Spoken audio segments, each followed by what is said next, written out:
Every year, scientists at the UN collate all the different climate change promises made by countries across the planet and try to work out what that will mean. Their new calculations have just been released, showing that while there's been some improvement, there's still a long way to go. Let's take temperature first of all. Today, the UN says that all the climate commitments made so far will get us to 2.5 degrees Celsius of warming by 2050. That's a very slight improvement on last year, which was 2.7 degrees. But this is where we should be by 2050, limiting warming to 1.5 degrees above pre-industrial levels.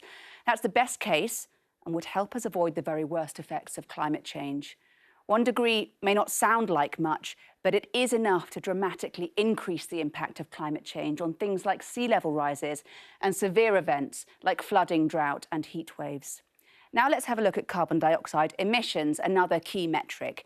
Here's where we were last year, after the UN assessment predicted that emissions would be up by 13.7% by 2030 compared to 2010 levels, with emissions continuing to rise.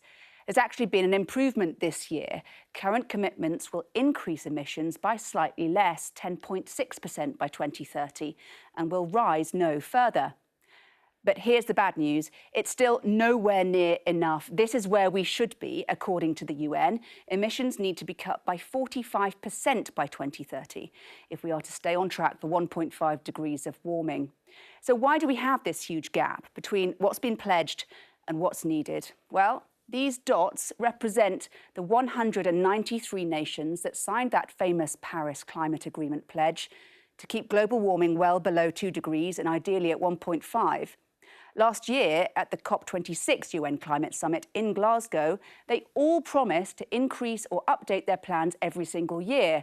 Well, now we're just a few weeks from the COP27 Climate Summit in Egypt, and only 24 countries, including the UK, have submitted new plans. But lots of others like the US and China have not. This all comes as the World Meteorological Organization warns that atmospheric levels of carbon dioxide, nitrous oxide and especially methane have all reached record levels. For world leaders gathering in Egypt next month, there is a lot of work to do.